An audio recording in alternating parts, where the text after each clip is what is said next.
Hi everyone, welcome back to yet another video from B-GHUD Academy. We'd like to take this opportunity to thank you all for your overwhelming support and positive response that we've received for our past videos. We are here today with yet another video. In today's video, we'll discuss certain questions that we get from our students. So we have listed down 15 frequently asked questions. So we'll start with asking about dress code. So the first question is dress code important for speaking test? Even though dress code is not a part of the actual evaluation criteria, it's better to look nice in order to impress the examiner. You should try to avoid wearing a shabby outfit. You should look neat and tidy and presentable in front of the examiner. This is very important to create an impression which would definitely make the examiner think that you are a pretty serious candidate. I recommend you to wear either semi-formals or business casuals, which would look nice. Your dress should be properly ironed, right? So this would definitely help to create a good first impression, as most of the examiners are pretty serious about this thing. So it's better if you could try and wear something that is either semi-formal or a business casual. So what do you think about bright colors like orange and red? It is absolutely acceptable. As I said, as soon as you look presentable in front of the examiner, it's absolutely fine. No problem at all. Okay, so we have our second question. I'm a below average speaker of English. So is it possible to get a 7 band for speaking? Definitely possible, provided the candidate has a strong determination to study. It's absolutely possible, but it might take a bit longer for the candidate to reach till 7 band. They should definitely find a coaching center and then get a self-assessment, after which they should undertake coaching. Plus, they should have their own way of preparation. Of course, it is very important for them to prepare certain things by themselves. For example, when it comes to the speaking test, it is very important for the candidate to try and speak for himself or herself and develop a level of fluency. So that kind of a practice should be there, plus sufficient coaching and an assessment is mandatory to obtain a 7 band. So to improve their confidence, they have to do something for themselves? Yes, that's true. Because, Alphonse, as you know, fluency is a very important part when it comes to the speaking test. So in order to improve fluency, the ideas should flow naturally along with your language. So for that reason, it's very important to practice themselves, practice speaking by themselves, plus attend coaching and do the necessary works by themselves. Okay, so the next question. Is informal talk allowed for speaking test? The IELTS test is like an interview, but this doesn't mean that the candidate should only use formal sentence structures for the speaking test. Of course, it is like an informal talk with the examiner.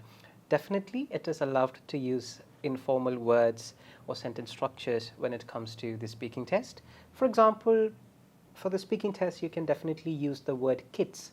But when it comes to essay writing, it's not allowed, because essays normally follow an academic standard where you should use academic words. Similarly, so instead of kids, what do you recommend? For essays, it should be generally children. Yes. Okay. Children is the proper academic word for kids. Okay. Right. Similarly, in the speaking test, you can use words like all right. For example, in my opinion, it is all right. So that's the way in which you convey ideas informally, like a natural speaker of English to the examiner. Okay, so I have a doubt. Is it okay to use contractions, like rather than saying I would, if I say I'd, is it fine? Definitely, it's all right. You can use contractions like I'd, I've, I'm. It's absolutely fine for the speaking test. All right. Okay, so we have an important question. It's about B-GHUD. So the question is, in part 2, do I have to speak for 2 minutes? And we have one more question along with it. How do I know when to stop? Not necessarily, because it is the examiner who determines as to how long he or she should allow you to talk. No examiner, remember, no examiner would ask you to speak for more than 2 minutes, and no examiner would ask you to stop before 1 minute. So in the instructions itself, the examiner would make it clear. The examiner would say, you are requested to speak for 1 to 2 minutes, right?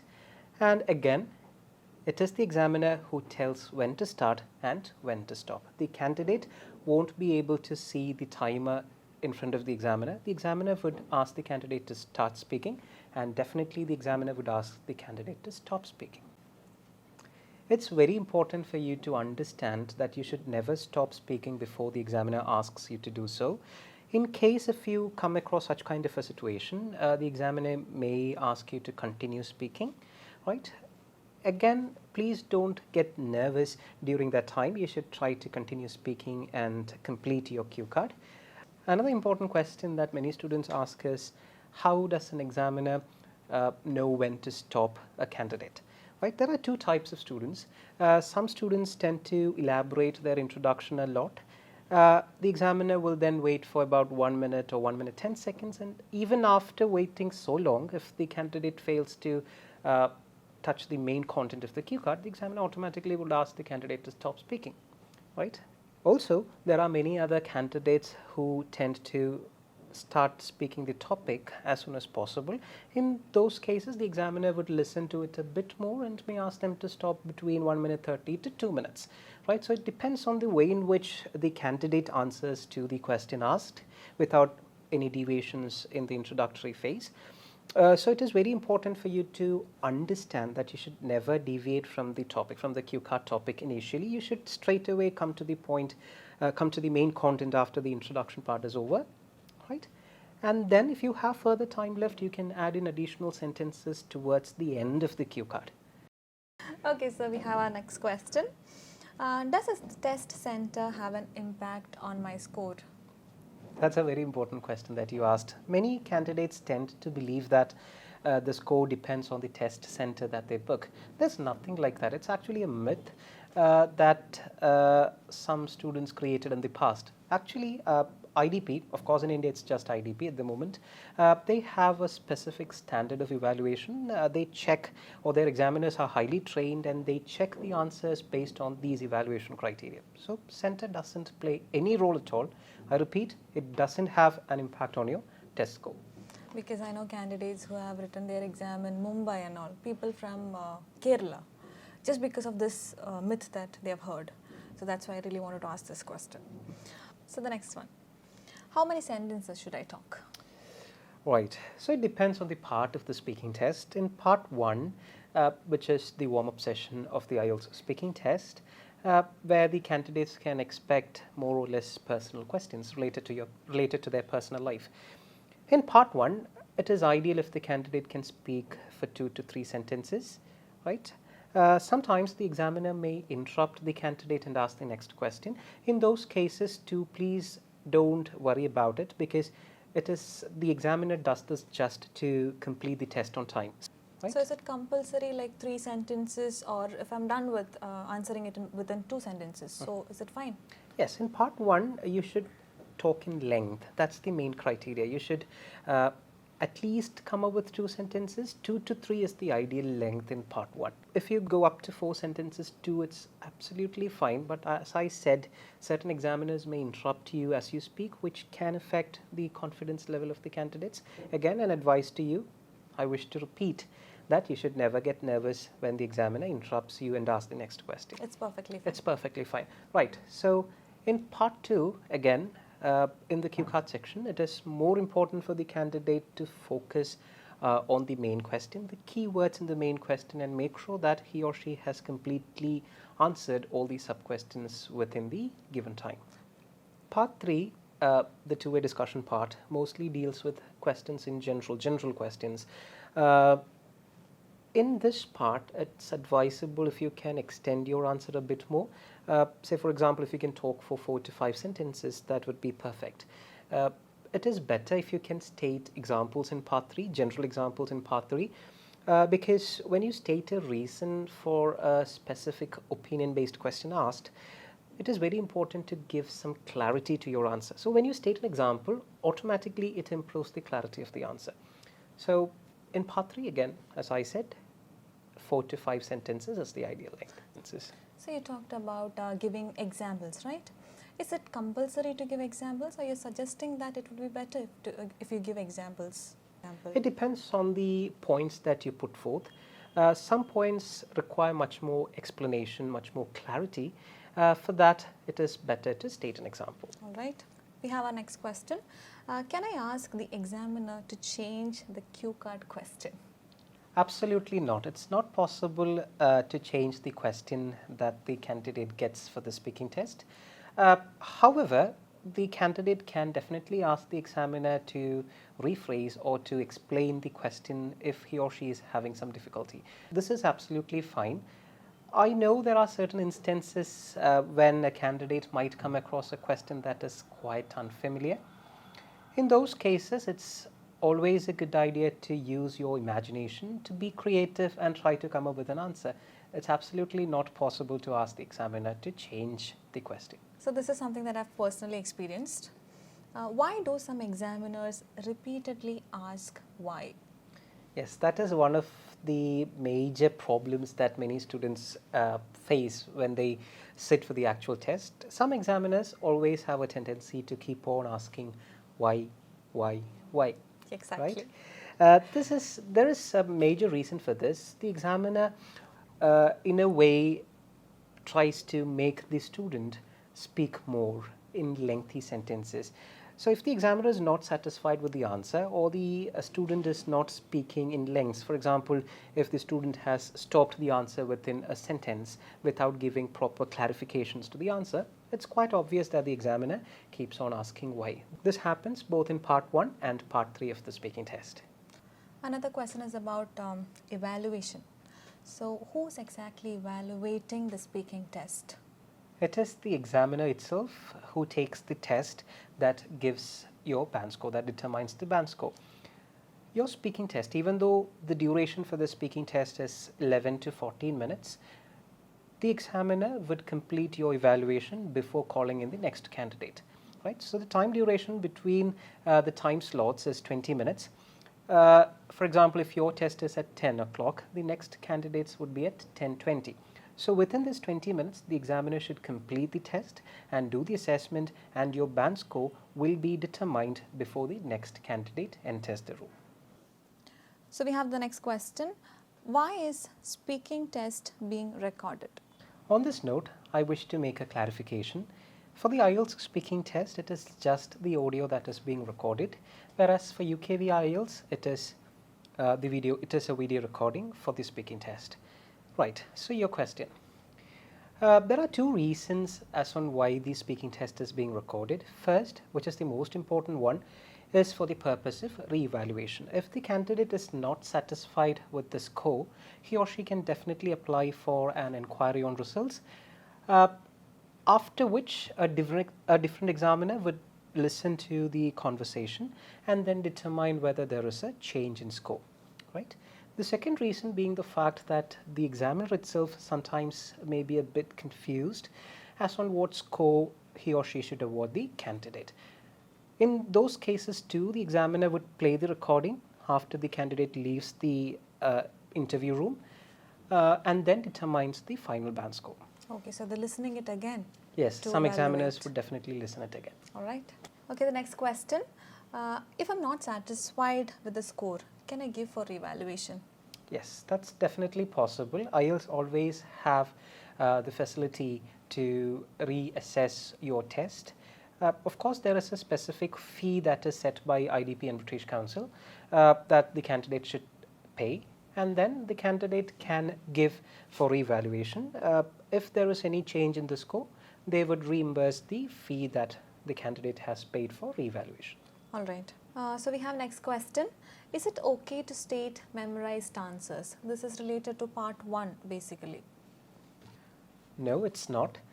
You cannot state a memorized answer for the IELTS speaking test because intonation is in fact a part of pronunciation, which is again a part of the speaking assessment criteria. The examiner can easily catch if you memorize an answer. Right? This is very important. Your answers should flow naturally. Certain students, of course, have a tendency to memorize certain words and try to create a fake context to fit in that memorized word. Can you just give an example? Right. This is commonly seen in questions in part 1. For example, when asked about hometown, students Exactly. always have a tendency to by heart the answer because this Yes. is a really commonly asked question for this speaking test. Mm-hmm. Avoid such instances. They should try to come up with answers that they can speak naturally. Mm-hmm. Nothing memorized is accepted for the speaking test. That means it should not go really long, or it should be to the point. Yes, to the point, and it should not sound artificial. So next question. What if the candidate has a medical condition? Right. Many students are unaware about such kind of a situation. Mm-hmm. In those instances, when you book the test date, I think even after that it is allowed for you to attach a medical certificate from the concerned doctor, so that when they assess the speaking test or the writing test or IELTS test as it is, they would definitely give a consideration. For example, when it comes to speaking, if the candidate has a medical condition, definitely, as I said before, they can raise a medical certificate which they would take into consideration while assessing their score. Okay. Okay. Should I wear a mask for video call speaking? Right, that's a very good and a relevant question. First of all, I wish to clarify this. Even if you book pen and paper based IELTS test, sometimes you may end up getting a video call speaking test. Is that so? Yes. Okay. This is because some test centers may have limitations to bring the examiner in, so you may still have to sit for a video call speaking even if the candidate has booked a pen and paper based IELTS. So all you have to do is go through the email that IDP sends you, in that they will definitely mention that if it is a computer based test, so that you can prepare yourself to face the examiner. Right, now your question related to mask, whether be it a computer-based speaking or a face-to-face interaction with the examiner, mask is mandatory. Right now we are going through tough times. In order to reduce the spread of disease, it is mandatory for the candidates to wear a mask. Also, it is highly important for you to practice speaking with masks on at least 2 to 3 days before the speaking test, so it becomes much easier for you when it comes to the actual speaking test. I think we have one more video regarding this, Yes, wearing a yes. mask. We'll link it on top of this video so that you can click and watch and understand about the importance of wearing mask. So we have a last question. When can I know my results? That is again a very important question. Some candidates are confused whether the days are counted after the speaking test or whether it is counted from their listening, writing and reading test. Of course, it is counted from their listening, writing and reading test. For pen and paper based IELTS test, you will have your results 13 days after your listening, writing and reading test. Under most circumstances, IDP would definitely provide results after 13 days. In case if they have some unforeseen circumstances, this might delay a bit. Whereas when it comes to a computer-based IELTS test, you can get to know the results within 3 to 5 days. Right, so that is a very important advantage when it comes to computer-based test, because the candidate would be able to know the results within 3 to 5 days. Okay, Abhishek, that's it for today. Thank you so much. We'll be uploading a part 2 of this video where we are planning to include a lot more questions that candidates ask us. If you have any doubts or questions in your mind, please feel free to comment below, and we are sure that we would definitely include that for our next video. Thank you so much for watching. A sub to our YouTube channel would be appreciable. Thank you so much once again for watching. A link to our mock test will be provided on top. You can click that so that you can understand as on how a real test takes place. Thank you so much.